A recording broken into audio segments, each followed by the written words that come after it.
ទឹកទី3បាទគឺជាទឹកចុងក្រោយ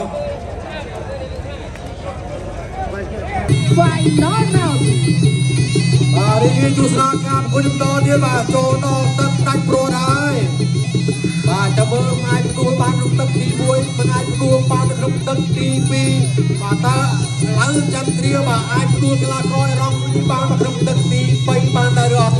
បាទស្ដាប់ផ្នែកបាទរបស់ទៀងបាទវាយស្ដាប់បាទរុញគ្នាដល់ឡើងបាទធាក់ទៅស្ដាប់បាទចាំត្រៀមបាទព្យាយាមដើរចូលកែគោទេបាទនេះបាននិយាយបាទចាំត្រៀមគាត់កម្រចេញណាបាទថាចេញតរច្បាស់បាទចូលព្រៀបបាទកែបាទចាប់កាច់គ្នាទៅវិញទៅមកទៅគុំស្ដាប់ពេញបបតែម្ដងបាទព្យាយាមផ្ទាស់បាទទៅវិញជាផ្ទាស់ក៏ចាប់បោកបានដែរបាទប្រពន្ធតទៀតបាទចាំត្រៀមបាទព្យាយាមដើរចូលទាត់ទៅជើងឆ្វេងទៅមកទេសាសនីបាទវាយស្ដាប់ដែរកែបាទកែបងរបស់កីឡាករគោលគៀវបាទចាំត្រៀមបាទព្យាយាមដើរចូលទៅទៀតអត់ទៅគុំស្ដាប់បាទតែត្រូវកីឡាកររបស់រ៉ាប់បាទវាយឆ្វេងបានមុនបាទធាក់ទៅស្ដាប់តែទៀត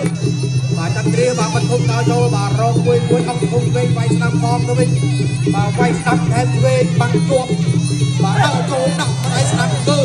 បាទពីដៃស្ដាប់ទៅបាញ់វិញបាទចូលមកទៀតបាទក្រាស់ក្បាច់ខ្លាក្រាមបាទលោកចូលទៅមួយបាទចាប់ជើងបានតែក៏លេងទៅវិញចូលគៀកចាប់ក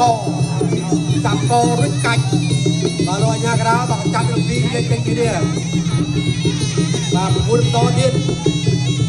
បាទស្ដាប់ផ្ដៃទាត់បញ្ចូលឆ្វេងដើរចូលវាយស្ដាប់ចាប់ពោះអត់អីកែងមួយអត់ដល់បាទកែងបុកសងវិញគុំឆ្វេងបាទកាច់បច្រាស់បោកទួលបាទបានមកកាប់លេបាទរបស់ឡើងចន្ទ្រាបាទធាក់បញ្ចូលឆ្វេងចាប់ជើង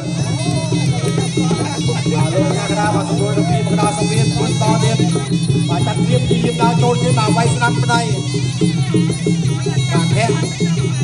ដើរចូលវាយស្ដាប់ផ្ដៃទៀតស្ដាប់ផ្ដៃទៀតអេអរចិត្តលោបាទចូលឲ្យគេវាយចឹងបាទវាយបានតទៀតបាទដល់ដៃជាប់គ្នាដឹងគ្នាបាទមកជើងឆ្វេងវាយឆ្វេងម្ដាយបាទចាប់កាយពុតបាទលោកអញ្ញាកដៅផ្ទះគឺនឹងពីនិយាយតិចគ្នាបាទពុតតទៀតវាយឆ្វេងគាត់ស្ដាប់បាទវាយឆ្វេងម្ដាយនិយាយដល់ចុះអុកកែងបាទចប់ទឹកទី3បាទចៅក្រុមទាំង5រូបបានប្រកាសឈ្នះចាញ់ដោយឯកច្ឆន្ទជ័យជំនះ